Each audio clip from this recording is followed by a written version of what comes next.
أعوذ بالله من الشيطان اللعين الرجيم. بسم الله الرحمن الرحيم. الحمد لله رب العالمين. الصلاة والسلام على أشرف الأنبياء والمرسلين سيدنا أبي القاسم محمد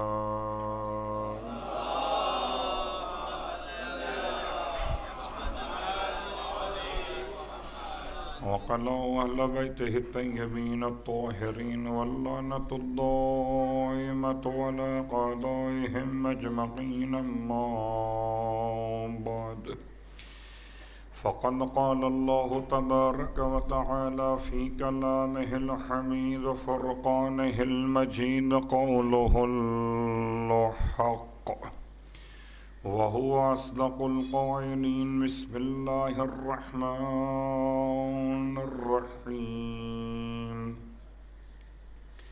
فلا أقسم بمواقع النجوم وإنه لقسم لو تعلمون عظيم وإنه لقرآن كريم في كتاب مكنون لا يمسه إلا المطهرون.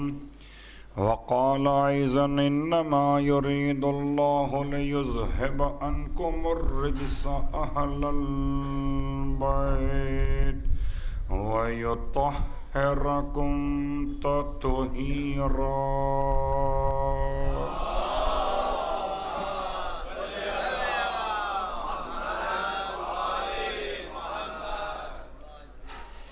تمام تعریفیں شہیدوں کے پروردگار کے لیے اور تمام ہدیہ درود و سلام شہیدوں کے سید و سردار کے لیے، ان کے آبا و اجداد کے لیے اور ان کی اولاد طیبین و طاہرین کے لیے۔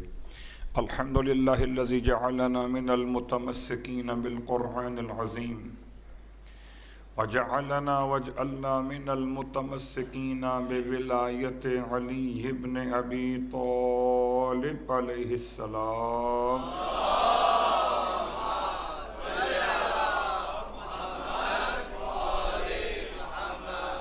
عظم اللہ اجورنا و اجورکم بمصابنا بالحسین علیہ السلام وجعلنا وإیاکم انشاءاللہ من الطالبین بثأرہ مع ولیہ الامام المہدی من آل محمد علیہم السلام۔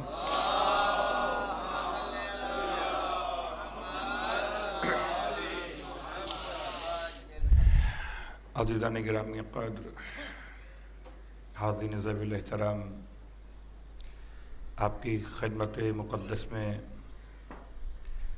ایک سلسلہ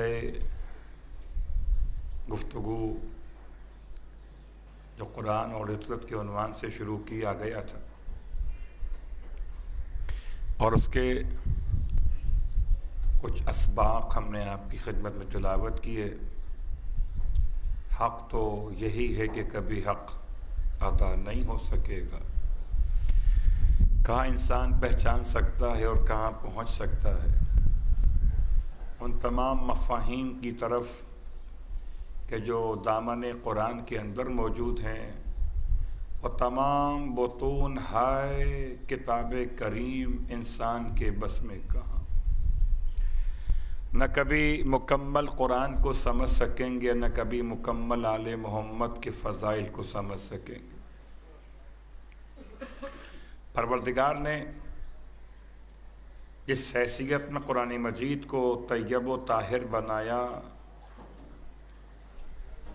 جس حیثیت میں اس کو ہر قسم کے شک اور ریب سے پاک اور پاکیزہ قرار دیا، اسی پروردگار نے کہ جو اس بات پر قادر تھا اور ہے کہ قرآن کو ایسا بنائے، اس نے ہی قرآن کے وارثوں کو ایسا بنایا کہ قرآن کے ساتھ رکھیں تو دونوں برابر لگیں۔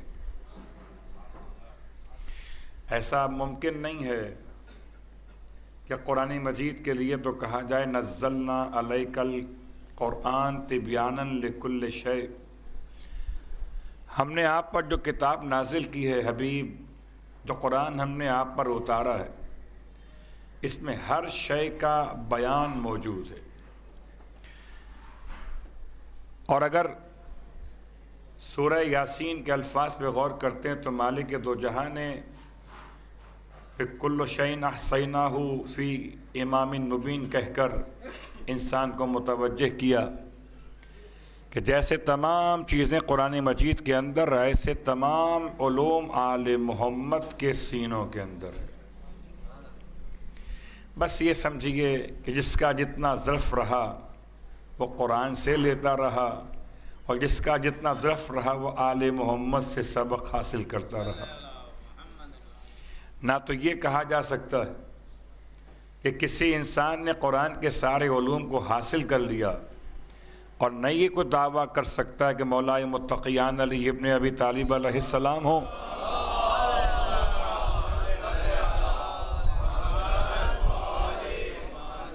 یا کوئی اور حجت پروردگار اولاد علی علیہ السلام ہوں کہ ان سے دیے گئے سارے علوم کو کسی نے حاصل کر لیا۔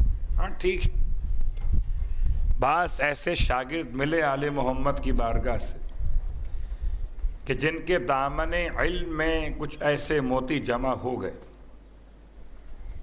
کہ جو کہا جا سکتا جناب سلمان کے بارے میں، جناب ابو ذر کے بارے میں۔ یاد رکھیے، سلمان جتنے عالم علوم آل محمد اتنا عالم علوم قرآن، ابو ذر مقداد جتنے شاگردگان آل محمد ہیں وہ شاگردگان علوم قرآن بھی ہیں۔ بلکہ یہ سمجھیے کہ پروردگار عالم نے وہ راستے آسان کر دیے کہ سرکار ختم یہ مرتبہ صلی اللہ علیہ وآلہ وسلم نے دونوں بات،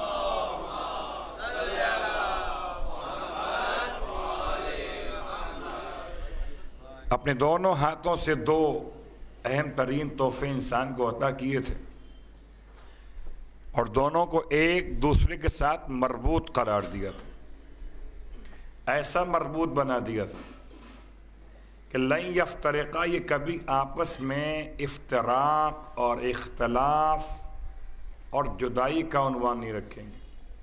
جہاں قرآن ہوگا وہاں اہل بیت، اور جہاں اہل بیت وہاں قرآن مجید۔ اب آئیے، یہاں تک تو تمہید کی بات تھی، اطرت کے معنی میں سے کچھ معنی بیان کیے جا چکے، اور تقریباً اب ہم آخری منزل سے قریب ہو رہے۔ جیسے قرآن کے مختلف معنی، ایسے اطرت کے معنی مختلف ہیں، اور شیخ صدوق علیہ الرحمہ نے ہر معنی اطرت کو آل محمد کے ساتھ منسلک کر کے سمجھایا۔ اطرت کا ایک معنی یہ بھی ہے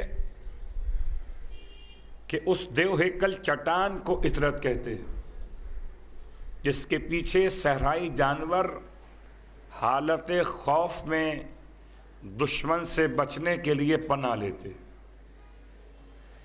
اطرت مانے چٹان،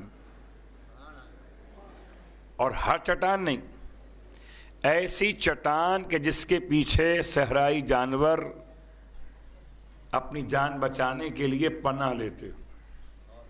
اور واقعاً کتنا مکمل معنی ہے اطرت کا اس لغت کے اعتبار سے اور اطرت آل محمد کے اعتبار سے، کہ چاہے روایت اور تاریخ کے اعتبار سے ہارون الرشید کا زمانہ، اور ہارون الرشید کے زمانے میں ایک رہا سلسلہ، کوفے میں اتنے ہرن پائے جاتے تھے کہ باقاعدہ لوگ شکار کرنے آتے تھے، اور انہی میں سے ایک کا نام ہارون کہیے آپ، شکار کے شوقین بادشاہوں میں سے۔ یہ شکار کرنے جب پہنچا کوفے کی طرف، یہ زمانہ وہ جبکہ کوئی پہچانتا ہی نہیں ہے کہ نجف کو نجف کیوں کہتے ہیں یا نجف میں کون دفن ہے۔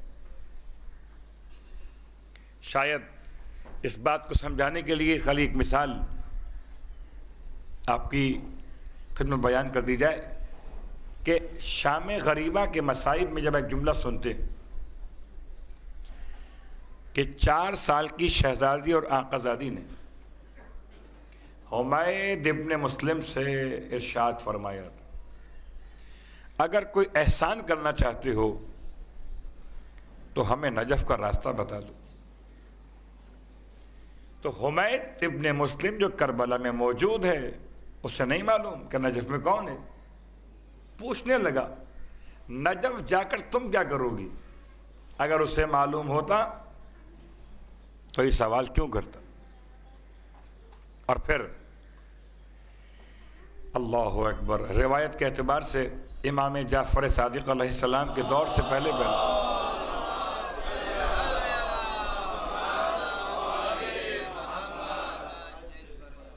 کسی اور امام وقت نے مولائے کائنات کے قبر مقدس کو ظاہراً اعلان نہیں فرمایا کہ مولا کہاں دفن، جاتے رہے نجف بھی، مگر اعلان نہیں کیا، ظاہر نہیں کیا۔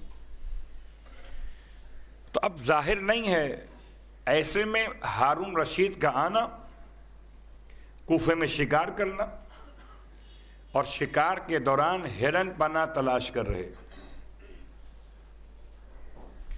شکاری کتوں کو لے کر آیا ہے۔ شکار کا ایک طریقہ یہ بھی ہے کہ انسان استعمال کرتا ہے کتوں کو، دوڑاتے ہوئے اس کے پلے ہوئے شکاری کتے ان ہرنوں کی تمام ٹولیوں کو کوفے میں سے یہ بھاگ رہے ہیں، اور بھاگتے بھاگتے ہرن ایسے مقام پر پہنچے جو بالکل اونچائی پر ہے، یعنی آنکھوں سے دیکھنا ممکن ہے کہ کہاں جا کے رک گئے،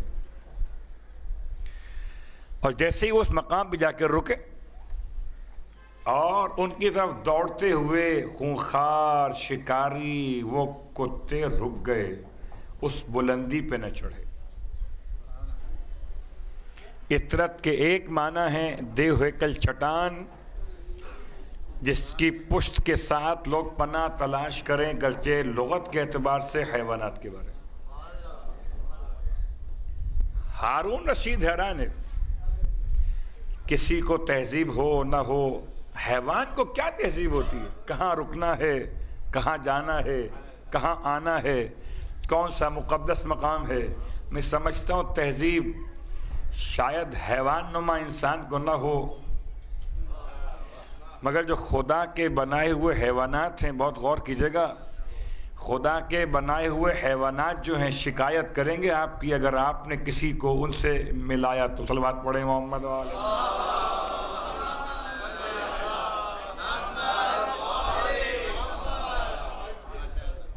بات واضح ہو رہی ہے نا؟ تو جو جیسا ہے اس کو ویسا کہیے، حیوان سے نہ ملائیے، کہ حیوان خدا کے اطاعت گزار مخلوقات میں سے، اور صرف خدا کے نہیں بلکہ حجت خدا، ہر دور میں حجت خدا، اور صرف حجت خدا نہیں بلکہ اگر کوئی حجت خدا کی طرف سے اجازت کے ساتھ حیوانات کو اپنا مطیع بنانا چاہے تو بنا سکتا ہے۔ اور وہی ہوا، ہارون بڑا پریشان ہو گیا کہ یہ فطرت میں ہے کتوں کی، حملہ کر دیں، رک گئے، لیکن اس نے کھڑے ہو کر منظر دیکھا اور وہ بھی عجیب تھا۔ جیسے ہی ہرن اترنے لگتے تھے اس چٹان سے، اس اونچائی سے، بلندی سے، شکاری حیوان کتے وہاں بڑھتے تھے، لپکتے تھے، اور جیسے ہی وہ آتے تھے اندر کتے وہاں رک جاتے تھے۔ اس نے وہاں پر رہنے والے کاشت کرنے والے افراد کو بلوایا، پوچھا یہ مسئلہ کیا ہے؟ اب شکار تو بھول گیا، مسئلہ کیا ہے؟ جیسے کبھی کبھی کوئی انہونی بات، کوئی سمجھ میں نہ آنے والی بات انسان کو پریشان کرتی ہے۔ جیسے مدینے کے باہر وادی جن کا ایک افسانہ، صلوات پڑھے محمد و آل محمد۔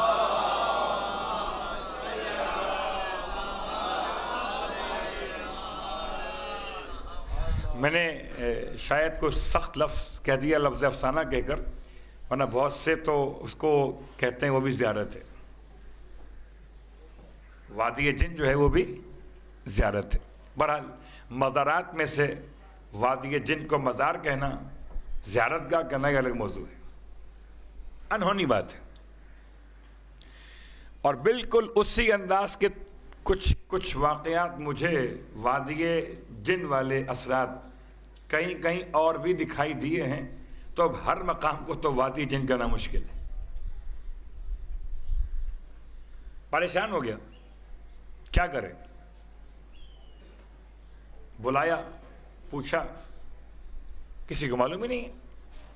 وہاں پیدا ہوئے اس علاقے میں، غرین میں، نہیں معلوم کہ یہاں کیا مسئلہ ہے کہ جو اس پر حیوان آ کر رکتے اور حملہ نہیں ہو پاتا۔ پھر کہتے ہیں ایک بہت بوڑھا شخص تھا، اس کو بلوایا گیا، اس سے پوچھا، اس نے کہا جان کی امان پاؤں تو عرض کروں، کہ جان کی امان ہے، بیان کرو کیا مسئلہ ہے۔ اس نے بھی دیکھا نہیں تھا، نہ ہاتھ لگائے تھے، کہ مجھ سے میرے بابا نے، اس سے اس کے بابا نے، سینہ بسینہ خبر چلی آتی، سنا ہے کہ یہاں قبر وسیع رسول خدا صلی اللہ علیہ وآلہ وسلم،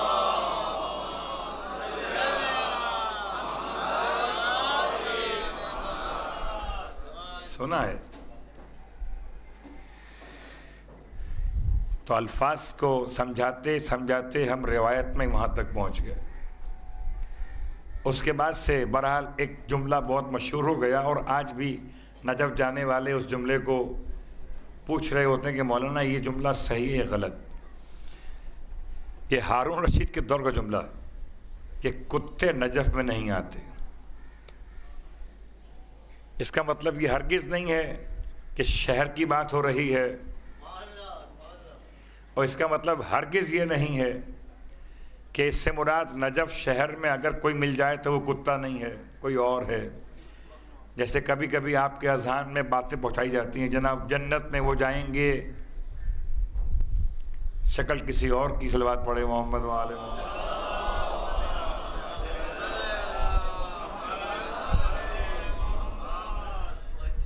باتیں واضح ہیں نا؟ تو اب اگر اطرت کے ایک معنی یہ کہ ایسی مضبوط چٹان جس کے پیچھے پناہ لی جائے، اور آل محمد وہ ازوات مقدسات ہیں، قسم بخدا کہ آج بھی اگر کوئی پناہ تلاش کرے، یہ توسل کیا ہے، یہ حاجات کی برآوری کیا ہے، یہ آپ کی پریشانیوں میں آل محمد کے در کی برکتیں کیا، آپ کی مشکلات، آپ کی پریشانی ختم کیسے ہو جاتی ہیں۔ تو ایک لفظی اعتبار سے پناہ لینا اور ایک معنوی اعتبار سے پناہ لینا، ہماری مشکل یہ ہے کہ ہم مادی مسائل میں تو پناہ لیتے ہیں اور اخلاقی مسائل میں پناہ نہیں لیتے۔ قسم بخدا جو مادی مسائل میں پناہ دیتا ہو وہی اخلاقی مسائل میں پناہ دیتا ہے۔ جیسے کہ چھوٹی سی مثال، ویسے تو خاک شفا کا استعمال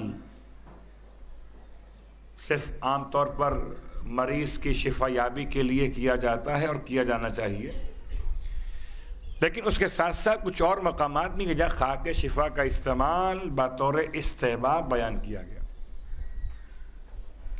ان میں ایک 10 محرم کو فاقہ شکنی کے لیے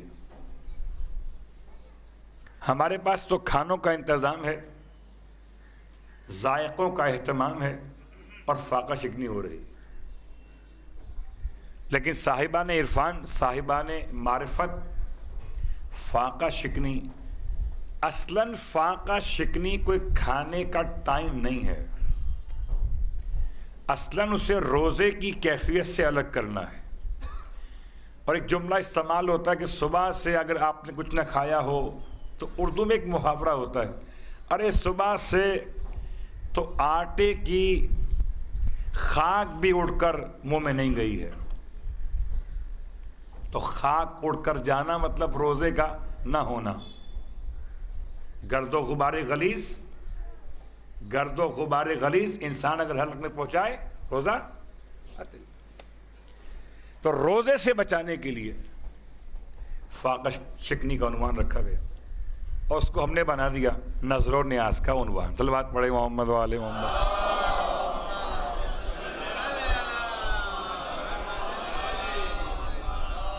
بڑی مشکل سی باتیں ہو جاتی بس اوقات. کھا کے شفا لیجیے. اگر مریض کو کھلاتے ہیں تو اس کے لیے طریقہ الگ ہے, دعائیں بھی الگ ہیں.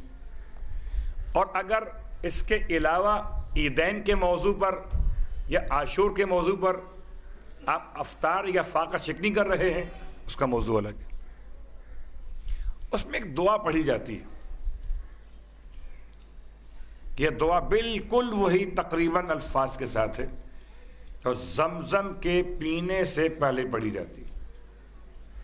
اللہم اجعلہ علما نافعا ورزقا واسعا وشفاء من کل داء وسقم.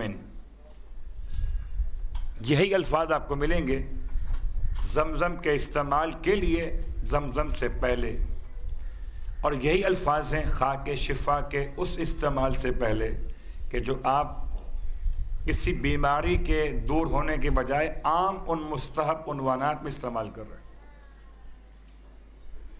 اس میں خالی ایک حصہ ترجمہ تو مکمل پروردگار اس کو قرار دے علما نافعا. ہر وہ طالب علم جس کا مسئلہ ہو, پڑھائی میں ذہن نہ لگتا ہو, اور کیسے لگے بہت سارے اور مشاغل بنا دیے گئے ہیں, یا آگے بڑھنے کی صلاحیت کم ہو رہی ہو, علما نافعا. اللہ اکبر, کتنی کامل دعا ہے. صرف علم نہیں, علما نافعا, ایسا علم اس کو بنا دے جو نفع پہنچانے والا ہو. اس کا مطلب ہے کوئی علم ایسا ہوگا جو نقصان بھی پہنچاتا ہو. تو خود بخود الفاظ نے دعا کے بتا دیا کہ جب بھی علم کی دعا مانگو تو خالی علم مت مانگو, علم نافع مانگو. وَرِزْقًا وَاسِعًا, اور جب بھی رزق مانگو, خیر وہ تو مانگتے ہی زیادہ والا ہے. صلوات پڑھے محمد والے محمد.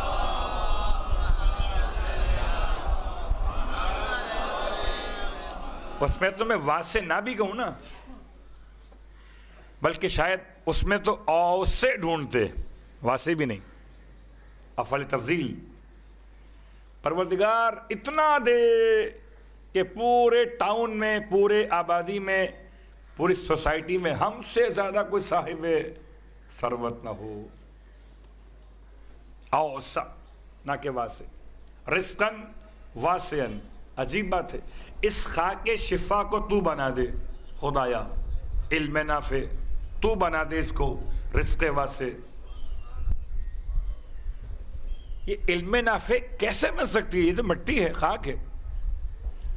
کیا اس کا اثر وہ ہے کہ یہ کربلا کے شہیدوں کے قدموں سے مس ہو گئی ہے.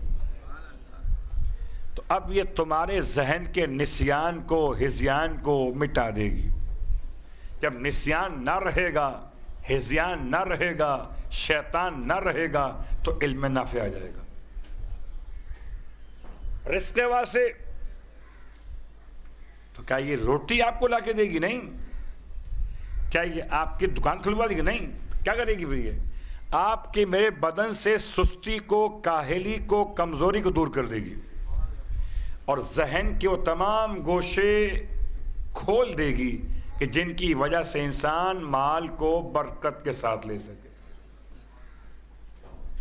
اور آخری بات, شفاء من کل داء وسقم. دو لفظ الگ الگ ہیں. علم نافع ایک, رزق واسع دو. مگر شفا میں دو حصے الگ الگ کر دیے، اے اور بی، شفاء من کل داء و سقم، پروردگار اس کو شفا قرار دے ہر دائن بیماری سے۔ اردو میں بہت آسان لفظ دوا، تو دوا ہے علاج اور دا بیماری، ہر بیماری سے اس کو شفا قرار دے، وَسُقْمٍ، اور ہر خرابی اخلاقی، ہر خرابی روحانی، ہر خرابی از کردار سے اس کو ایسا قرار دے کہ یہ خرابی کو ختم کر دے، کردار مکمل ہو جائے۔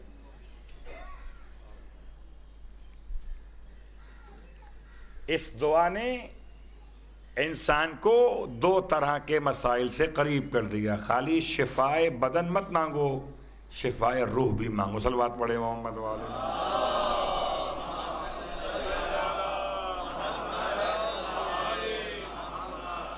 اور آج یہاں تک اپنی بات کو روکتے ہوئے اب کچھ جوانوں سے بات کر لی جائے۔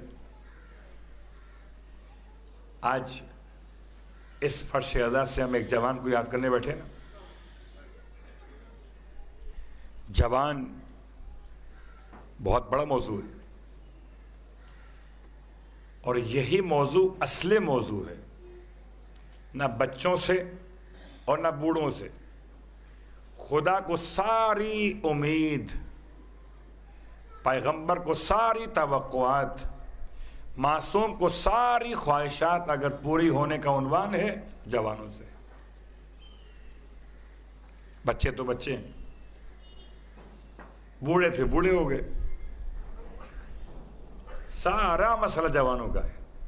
اور آج ایک ایسے جوان کا نام یاد رکھیے کہ سورہ کہف اصحاب کہف کو فتیتن کہہ کے یاد کرتا ہے، اور فتیتن جمع ہے فتح کی، اور فتح کہیں اور یاد ہو نہ ہو، لا فتح الا علی، لا سیف الا ذوالفقار۔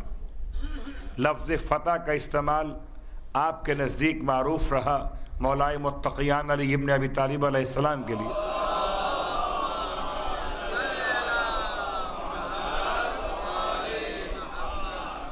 اس کے علاوہ بھی روایات نے مولا کو فتح کے نام سے یاد کیا۔ فتح مانے جوان، بڑے جذبات اور خواہشات ہیں انسان کی۔ اب میں کیا مثال دوں آپ کو؟ ابھی مثال دی پہاڑ کی، چٹان کی، اونچائی کی۔ ایک زمین پست ہے، ایک زمین اس کے بعد پھر پست ہے، درمیان کی بلندی کو جوانی کہتے ہیں۔ بچپنا ابھی پستی ہے، کمزوری ہے، اور انسان جب جوانی کی بات واپس پلٹے گا تو پھر پستی اور کمزوری ہے۔ درمیان میں ایک ہی وقت آیا ہے، اور جوانی ایک مرتبہ چلی جائے تو واپس نہیں آتی۔ اب یہ الگ بات ہے کہ جوانی کس کا نام ہے۔ جوانی مسلس بنانے کا نام ہے، بنائیے، جوائن کیجئے ایسے اداروں کو کہ جہاں اخلاقیات کے دائرے میں رہتے ہوئے آپ کی جسمانی تربیت بھی ہو سکے۔ اس لیے کہ جب کوئی ٹریننگ ہونے والی ہو کسی فائٹ کے لیے، کسی جہاد کے لیے، تو چاہے جہاد اپنے وطن کی حفاظت کے نام پر ہو یا امام زمانہ کی نصرت کے نام پر ہو۔ میں نے بڑی احتیاط سے دونوں الفاظ مکمل کر دیے کہ ذمہ داری کہ جوان شہزادے علی اکبر کو بنائیں آئیڈیل۔ 18 سال تین ایج، یہ 20 سال کے ہو سکتے ہیں، 24 سال کے ہو سکتے ہیں، اور شاید بعض روایات نے ان کو ایسا لکھا بھی ہے، مگر اجتباہ ہے۔ کیونکہ سرکار سید الشہداء کے جتنے بیٹے ہیں سب کے نام علی پر ہیں۔ 3 تو آپ کے نزدیک بہت معروف ہے نا، امام کے الفاظ کے آگے میں 100 بیٹے بھی ہوتے سب کے نام علی پر رکھتا۔ یہ آپ کے یہاں کا مسئلہ ہے کہ آپ کہتے ہیں نام بدلو، یہ نام تو فلاں کے یہاں ہے. امام کہتے ہیں میرے اپنے گھر میں اگر 100 بیٹے بھی ہوں سب کے نام علی پر ہوں گے. اب وضاحت کے لیے بڑا ہے تو اکبر، درمیان کا ہے تو اوسط، چھوٹا ہے تو اصغر. اب خالی ایک وضاحت کر دوں کہ بعض نادان دوستوں نے عربی نہ جاننے کی وجہ سے ایک اشتباہ کیا کہ جو اللہ اکبر کو ملایا علی اکبر سے. کیا وہ اللہ اکبر، یہ علی اکبر؟ وہ اکبر اور ہے، یہ اکبر اور ہے. وہ خدا کی کبریائی اور ہے، یہ اپنے گھر کے بچوں میں بڑا ہونا اور ہے. یہاں اور علی ہیں چھوٹے اور درمیانی، تو یہ علی اکبر ہے. آپ کی کنیت تھی ابو الحسن، شہزادے علی اکبر کی کنیت ہے ابو الحسن. اس کا مطلب یہ نہیں کہ ابو الحسن آپ حسن کے بابا ہوں. شاید بعض مورخین نے لکھا ہے کہ آپ شادی شدہ تھے، صاحب اولاد تھے. لیکن ہو سکتا ہے کہ چوتھے امام علیہ السلام سے یہ اشتباہ ہوا ہو، وہ بھی علی شادی شدہ صاحب اولاد تھے اور علی اکبر. ایک اور اختلاف تاریخی اعتبار سے، صلوات پڑھ لیں محمد و آل محمد.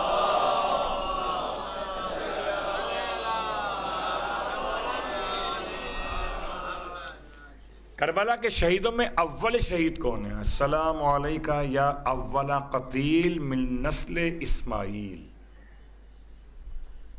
زمانے کے امام نے شہزادے علی اکبر کو سلام کیا. اسماعیل کی نسل میں اے پہلے شہید، تجھ پہ ہمارا سلام ہو. شاید اسی اعتبار سے جو مولانا مرحوم ہو چکے امداد صاحب علی اللہ مقامہ، انہوں نے ایک باقاعدہ ایک کہیے کہ سلام لکھا شہزادے کے مناسبت سے. کربلا ہو چکی تیار، تقدم ولدی، بڑے آتے ہیں جفاکار، تقدم ولدی. تقدم مانے آگے بڑھو. اور اس پورے کلام میں اگر آپ غور کیجئے گا تو یہی آپ کو مفہوم ملے گا، سب سے پہلے سب سے پہلے سب سے پہلے. اس میں اپنے مقام پر باقی اصحاب کے اعتبار سے، باقی اقربا کے اعتبار سے ہو سکتا ہے کہ جناب علی اکبر اس وقت شہید ہوئے ہوں جبکہ باقی اپنی جوانی اپنی جانیں قربان کر چکے ہوں. البتہ کبھی خدا نصیب کرے کربلائے معلیٰ کی زیارت، تو کربلائے معلیٰ کی زیارت کے اعتبار سے شیخ صدوق نے جملہ استعمال کیا کہ جب کبھی جاؤ قبر علی اکبر پر تو اپنے رخسار کو رکھو قبر علی اکبر پر، 3 بار کہو صلی اللہ علیہ یا ابا الحسن، صلی اللہ علیہ یا ابا الحسن، صلی اللہ علیہ یا ابا الحسن. اس لیے میں آپ کو یہاں تک لے آیا کہ ابو الحسن آپ کی کنیت تھی، جیسے ابو الفضل مولا عباس کی کنیت ہے. لازم نہیں کہ کوئی فضل بیٹا ہو تو یہ ابو الفضل ہو، نہیں، فضیلتوں کے باپ کو عباس کہتے، تو حسن و جمال کے باپ کو اکبر کہتے، ابو الحسن. ایک ذمہ داری جوانوں کے اعتبار سے بہت مشکل کام ہے اپنی جوانی کی حفاظت کرنا. سب سے مشکل کام آج کے دور میں. شاید نمازیں پڑھنا آسان ہے، معاف کیجیے گا مجھے، نمازیں پڑھنا آسان ہے. نماز کیا ہے؟ اگر معرفت سے خالی ہو تو کیا نماز ہے؟ اٹھنا اور بیٹھنا. آج کے دور میں روزے آسان ہیں. روزے کیا ہیں؟ مشقت. اگر معرفت نہ ہو تو بھوک ہڑتال. معرفت اگر نہ ہو. سب سے مشکل کام آج کے جوانوں کے لیے اپنی جوانی کی حفاظت کرنا، اپنے لیے نہ صحیح امام زمان کے لیے کیجیے.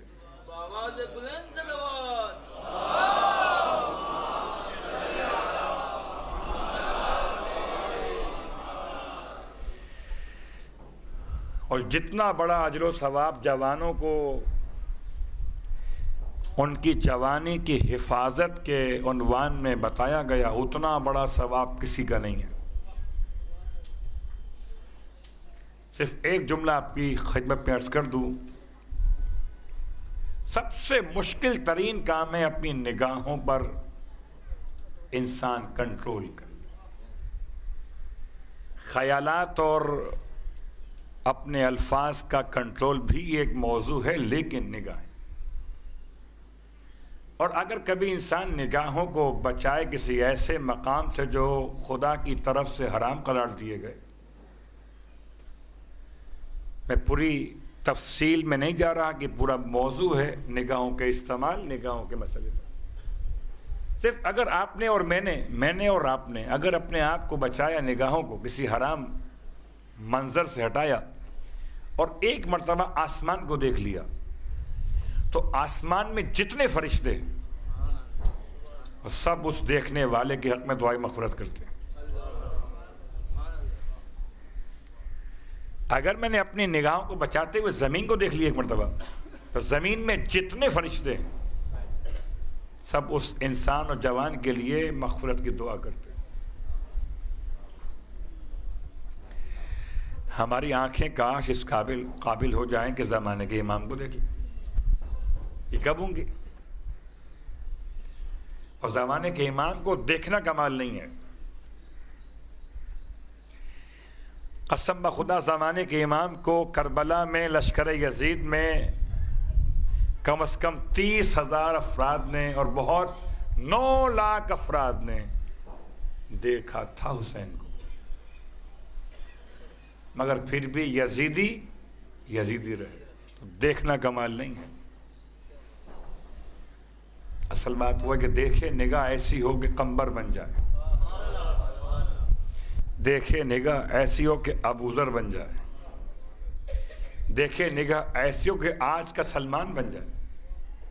اور یہ بات یاد رکھیے، ہر دور کے سلمان بھی ہیں، ہر دور کے ابو ذر بھی ہیں، ہر دور کے مقداد بھی ہیں، ہر دور کے قمبر بھی ہیں، ہر دور کے میسم بھی ہیں. ہم پہچان سکیں نہ پہچان سکیں، کوئی دور خالی نہیں ہے. ہر محمد کے لیے کوئی نہ کوئی سلمان تو ہوگا، ہر محمد کے لیے کوئی نہ کوئی میسم تو ہے. اب خدا کرے کہ اس صفوں میں ہمارا نام بھی لکھا جائے جو آج کے دور کے خالص امام کے عاشق بن سکے. اور پھر اللہ کے ولی نے بڑا اہتمام کیا کربلا کے میدان میں، جو آپ نے بہت بار سنا. میں ایک بار پھر سناتا ہوں اپنے لیے اور آپ کے لیے.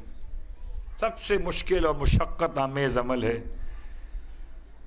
کسی جوان کے لیے اپنی جان قربان کر دینا اور اپنی نیند قربان کرنا. شاید آج کے دور میں کہوں کہ جان قربان کرنا آسان ہے، نیند قربان کرنا آسان نہیں ہے. ہمارا سلام حسین پر. لشکر کی ترتیب بدل دی 10 محرم کی فجر میں. مکۃ المکرمہ سے لے کر اور کربلا معلیٰ تک ساری اذانوں کے اوقات پر حجاج ابن مسروق جعفی نے اذان دی تھی، لیکن امام نے 10 محرم کی فجر کی اذان اکبر کے ذمہ لگائی. کچھ تو سوچا ہوگا نا. اور اگر بہت آپ جائیے اس کی تحقیق میں تو ظہر کی اذان پھر واپس حجاج نے دی ہے. یعنی 10 محرم کا سارا دن نہیں، صرف فجر کی اذان. یہ بتانے کے لیے کہ اے ہمارے چاہنے والے جوان، اگر کبھی صبح کے وقت میں مؤذن کی اذان سننا تو یہ سوچ کر کان بند نہ کر لینا کہ مؤذن اذان دے رہا ہے، دیتے نا سر حسین تو پڑھتا نماز کو۔ اور اگر اذان علی اکبر نہ ہوتی تو قسم خدا کوئی اذان محمد کے نام کی نہیں ہوتی، شاید کوئی اذان ہوتی مگر محمد کے نام کے بغیر ہوتی۔ اگر آج اذان نماز میں پیغمبر کا نام باقی ہے تو کربلا والوں کی وجہ سے۔ اللہ اکبر۔ بس ماتم دار و محرم کی 8 تاریخ ہے، ماتم کرنے جمع ہوئے ہو، اور جب کسی جوان کا لاشا اٹھایا جائے کسی گھر سے تو تعزیت پیش کرنے والے بھی پریشان ہو جاتے، کیسے پرسہ دیں، کیسے روئیں۔ کسی ضعیف العمر کا جنازہ ہو تو پرسہ دینا آسان ہوتا ہے، کسی بچے کی میت ہو اٹھانا آسان ہوتا ہے، اور اگر کوئی کڑیل جوان مر گیا ہو تو پرسہ دینا آسان نہیں ہوتا۔ کوئی عام جوان ہو تو اس کے لحاظ سے شاید پرسہ دینا آسان ہو، یہ ایسا جوان تھا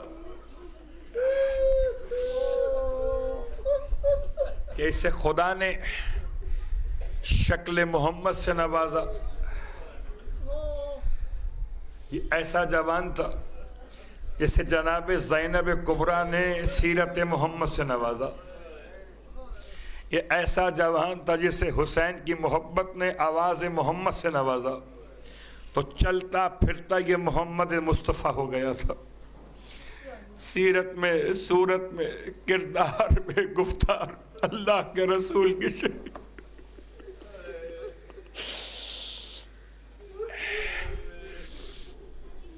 ہائے حسین، کتنا یاد کر کے انسان امام کو پرسد مولا سب سے زیادہ علی اکبر سے محبت کرتا۔ رونے والوں، انسان کے یہاں اولاد ہوتی ہے، خدا انسان کو صاحب اولاد کرتا ہے، ہر انسان کو اپنی اولاد سے تو محبت ہوتی ہے، اولاد اچھی ہو کہ بری ہو، چونکہ اولاد تو محبت تو ہوتی، مگر اولاد کی 2 ایسی منزلیں ہیں سن و سال کے اعتبار سے کہ باپ کو زیادہ محبت ہو جاتی ہے۔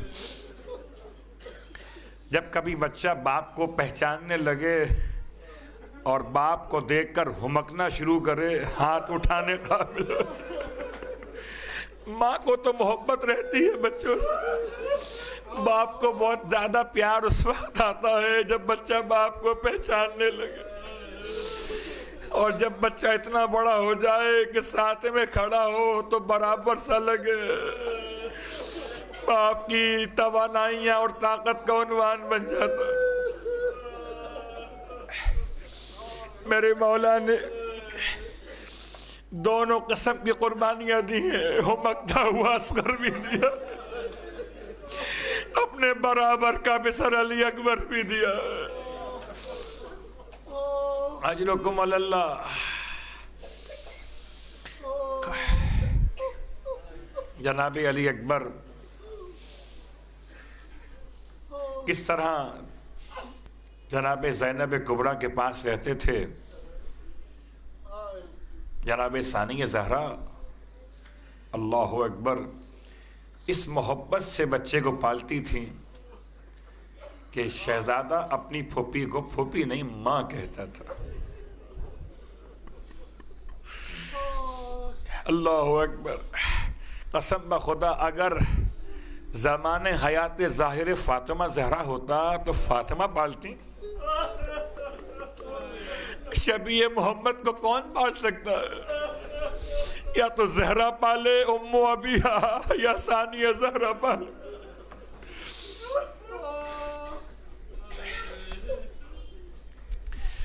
کس محبت سے پالتی ہوں گی کہ بچہ رشتوں کو نہیں پہچان رہا، محبت کو پہچان رہا ہے۔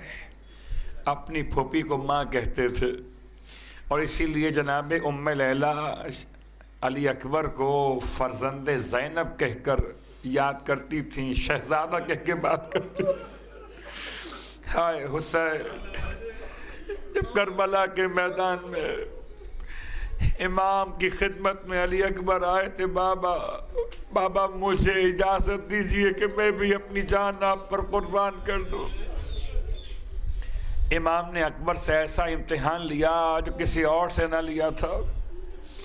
مجھے نہیں ملتا، شاید آپ نے کہیں سنا ہو تو شاید سنا ہو، مجھے نہیں ملتا کہیں پر کہ کسی اور سے امام نے یہ جملے کہے ہو، جاؤ پہلے پالنے والی سے پوچھ کر آؤ۔ اکبر جناب ثانی زہرا کے خیمے میں آئے، اور چونکہ ماں کہتے تھے تو ماں کہہ کے سلام کیا، اور جناب زینب کبریٰ اپنا بھتیجا نہیں بیٹا کہتی تھی، تو بیٹے کو کتنی دعائیں دی۔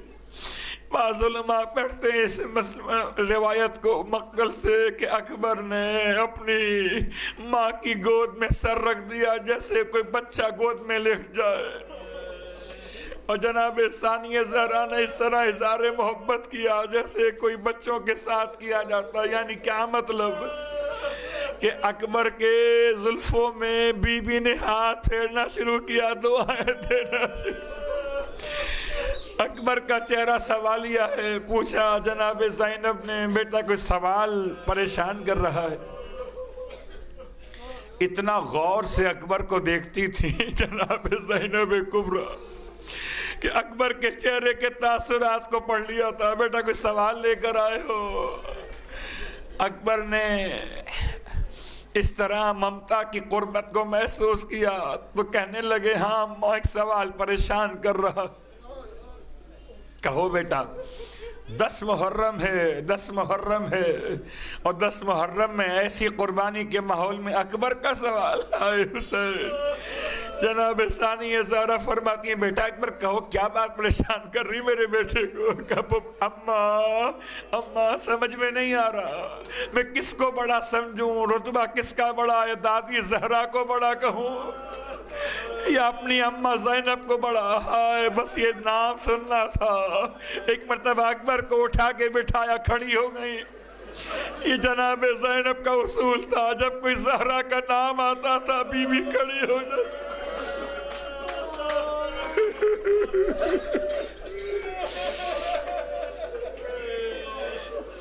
کھڑی ہو گئی، کھڑی ہو کے فرمایا، آج تک بیٹا تم نے یہ سوال نہیں کیا تھا اکبر، ایسا سوال تم نے کیوں کر لیا اکبر؟ تم کیا سوال کر رہے ہو اکبر؟ کہاں ملا رہے ہو؟ ارے کہاں زہرا اور کہاں اس کی ادنا کنیز زینب کبریٰ؟ کوئی تقابل نہیں بیٹا۔ اب ہمت بنی، رونے والوں میں جملہ بدل دیتا ہوں، شاید یہ سوال نہیں تھا بلکہ یہ طریقہ تھا کہ جب کوئی مشکل پیش آئے تو حضرت فاطمہ کے نام کا وسیلہ بنایا جائے۔ اکبر نے امام نے اکبر کو مشکل میں ڈالا تھا کہ جاؤ ماں سے پوچھ کر آؤ۔ ماں سے کیسے پوچھیں؟ وسیلہ بنایا دادی کے نام کو وسیلہ بنایا۔ اس لیے جناب زینب فرماتی ہیں، بیٹا یہ سوال کیوں کر لیا؟ کہا اماں یہ بتا دیجئے، کیا اپنے بیٹے کو زہرا کے بیٹے پہ قربان نہیں کریں گی پھر؟ آئے بی بی نے کلیجہ تھام کے فرمایا، اکبر تیرا سوال اکبر کسی اور طرح سے پوچھتے تو شاید مشکل امر ہوتا، ارے تجھے اپنے ہاتھوں سے کیسے بھیجتی، لیکن اب جاؤ زہرا کے لال پہ قربان ہو جاؤ، زینب کا بیٹا زہرا کے لال پہ قربان۔ اجرکم علی اللہ، ماتم نہ رو۔ شہزادہ بڑا مطمئن ہو گیا، سب سے بڑا کام تھا۔ اس سے بڑا کام اکبر کے نزدیک کوئی نہ تھا۔ باقی سب سے رخصت آسان تھی، جناب زینب سے آسان نہ تھی۔ سب سے رخصت ہو رہے تھے۔ راوی کہتا ہے حمید ابن مسلم، خیمے کا پردہ بار بار اٹھتا تھا، پھر گر جاتا تھا، پھر اٹھتا تھا، پھر گر جاتا تھا۔ اس کے الفاظ ہیں تاریخ میں لکھے ہوئے کہ ایسا لگتا تھا جیسے کوئی باہر نکلنا چاہتا ہو مگر نکل نہ پا رہا ہو۔ راوی کہتا ہے میں نے کسی سے معلوم کروایا جو غلام تھے کہ بتاؤ یہ مسئلہ کون ہے جو نکلنے والا باہر نہیں آتا۔ کسی اہل بیت کے غلاموں میں سے غلام نے خبر دی کہ اکبر نکلنا چاہتے ہیں، بیویاں روک لیتی۔ رونے والوں ساری بیویاں، اصحاب و انصار امام کی تمام خواتین کی تعداد 80 لکھی ہے بعض کتب نے، تو اب 80 بیویوں نے اکبر کو گھیرا ہوا تھا۔ ہر بیوی اکبر کو رخصت کر رہی تھی، اپنے اپنے انداز سے اظہار محبت کرتے جاتے تھے۔ اکبر سب سے رخصت ہو کر در خیمہ پر آئے اور پیچھے کسی کمزور سی آواز نے اکبر کے قدم روک لیے، جیسے کوئی بہت کمزوری کے ساتھ کہتا بھیا کہ ہم سے ملے بغیر چلے جاؤ گے۔ اب جو اکبر نے مڑ کے دیکھا بیمار بھائی سید سجاد بستر سے اٹھنے کی کوشش، اکبر دوڑ کر گئے، اپنے آپ کو امام سجاد کے قدموں پہ گرا دیا۔ بھیا خدا حافظ و ناصر، بھیا خدا حافظ و ناصر۔ جناب علی اکبر خیمے کے باہر آ گئے۔ رونے والوں بہت سخت مسائل ہیں میرے مولا کے، بس 2-4 جملے اور پڑھوں گا اور پھر آپ ماتم کریں گے۔ بس اس خیال سے ماتم کیجیے گا کہ سب سے بڑی مصیبت اگر کربلا میں، کہتے ہیں نا وہ جملہ کہ کربلا میں آنے والے شب جمعہ میں ایک ایسے عاشق حسین نے امام کے روزے پر شب جمعہ میں علی اکبر کا نوحہ پڑھ دیا تھا، تو امام حالت خواب میں آئے تھے، فرمایا تھا تمہارا بڑا شکریہ کہ تم شب جمعہ زائرین کو راستہ بتاتے ہوئے آئے، لیکن ایک بات کا خیال رکھنا، آئندہ شب جمعہ ہمارے روزے پر اکبر کا مرثیہ نہ پڑھ۔ یہ پوچھتا تھا مولا سے، مولا کوئی غلطی ہو گئی، کوئی غلط الفاظ پڑھ دیے؟ فرمایا غلطی نہیں ہوئی ہے، شب جمعہ ہماری ماں ملنے آتی ہے، جب سے تم نے اکبر کا مرثیہ پڑھا میری ماں کو ہوش نہیں آتا۔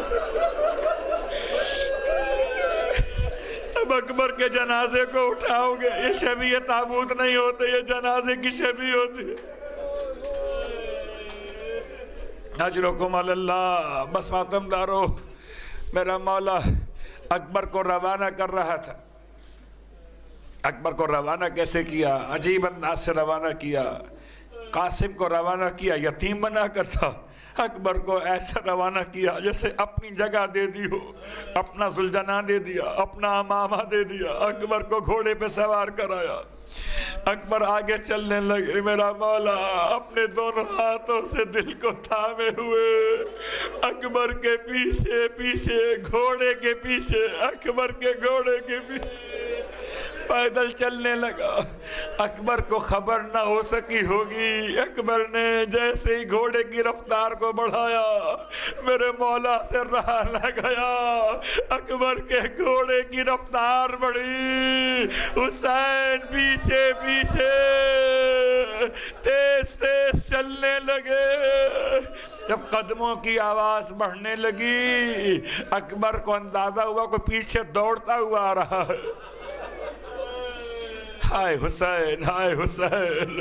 اکبر نے گھوڑے کو روک کے بابا کو دیکھا، ہائے حسین، زہرا کا لال اکبر کے گھوڑے کے پیچھے۔ گھوڑے کو روک کے اکبر کہتے ہیں بابا ایسے تو غلام نہیں جا سکے گا، اگر آپ کی اجازت نہیں ہے تو میں واپس آ جاتا ہوں۔ امام نے اکبر سے فرمایا بیٹا تمہیں روکتا نہیں حسین، جاؤ، لیکن ایک احسان کرو بیٹا، جب تک ممکن رہے مڑ مڑ کے باپ کو دیکھتے رہنا۔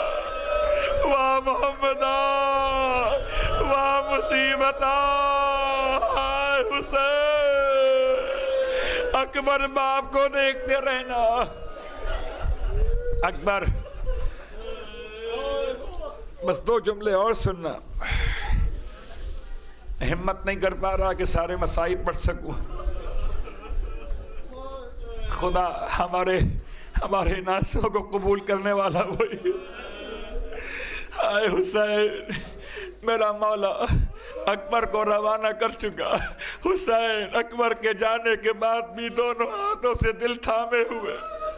مجھے سمجھ میں نہیں آ رہا کس طرح جملے ادا کروں، کوئی دعا مانگ رہے ہوں گے، میں سمجھ رہا ہوں روایت کے اعتبار سے کوئی ایسی دعا امام مانگ رہے تھے، امام کی دعا ہو اور قبول نہ ہو کیسے ممکن ہے؟ شاید اسی لیے اکبر لڑتے لڑتے اچانک اکبر نے گھوڑے کو موڑا اور واپس خدمت حسین میں آ گئے۔ حسین کی دعا پوری ہو گئی، ایک مرتبہ اکبر چہرہ دکھانے اور آ گئے، اور اب جو آئے اکبر رونے والوں، خدا نہ کرے آپ میں سے کوئی مومن اتنا غریب ہو جائے کہ اپنے بچے کی کوئی خواہش پوری نہ کر سکے۔ اکبر نے کیا مانگا ہے حسین سے؟ بس ایک پانی ہی تو مانگا تھا، بابا بڑی پیاس لگ رہی ہے، جسے نازوں سے پالا تھا اس کی پیاس بھی نہ بجھا سکے حسین۔ اکبر بیٹا پانی کا آچا ہمارے قریب آؤ۔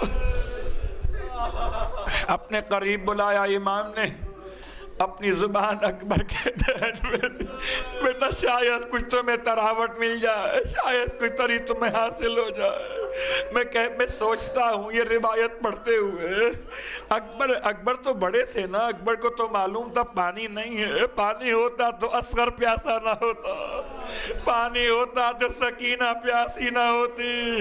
اکبر کو پیاس نہیں لائی ہے، حسین کی دعا لائی ہے۔ ایک مرتبہ اکبر اور آئے تھے رونے والوں، بعض روایت کے اعتبار سے امام نے اپنے نگینے کو، اپنے عقیق کو اکبر کے دہن میں رکھ دیا تھا، جاؤ اب نانا تمہیں سیراب کریں گے۔ اکبر میدان کربلا میں آئے، ہائے حسین، ہائے حسین، اب تک تو ایک آسرا تھا کہ اکبر کا آخری سلام نہیں آیا تھا، مگر جیسے ہی اکبر گھوڑے سے زمین پر گرے، آخری سلام کیا بابا، اکبر کا آخری سلام، حسین کے سینے میں سانس رکنے لگی، زمین کربلا پر زہرا کا لال گرا، ٹھوکرے کھاتا ہوا چلا۔